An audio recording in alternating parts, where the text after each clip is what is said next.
ఇప్పటి వరకు అతి ఎత్తైన భవనంగా పరిగణించబడుతున్న బుర్జ్ ఖలీఫాని ఇక మర్చిపోవాల్సిందే ఫ్రెండ్స్. ఇక నుంచి ప్రపంచంలో ఎత్తైన భవనం అంటే సౌదీ అరేబియాలోని జెడ్డా టవర్. బుర్జ్ ఖలీఫా ఎత్తు 828 మీటర్లు కాగా ఈ జెడ్డా టవర్ ఎత్తు 1000 మీటర్లు అంటే 1 కిలోమీటర్ ఎత్తు అన్నమాట.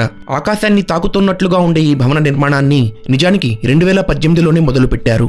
అయితే ఈ భవన నిర్మాణానికి కాంట్రాక్టర్గా ఉన్న అతనిపై కొన్ని ఆరోపణలు రావడం, తరువాత కోవిడ్ కారణంగా నిర్మాణం దాదాపు 6 ఏళ్లు ఆగిపోయింది. తరువాత 2024లో భవన నిర్మాణం శరవేగంగా మొదలయ్యింది. ఇప్పటి వరకు 80 అంతస్తుల్ని పూర్తి చేసుకున్న ఈ భవనంలో మొత్తం 168 అంతస్తులు ఉండబోతున్నాయి.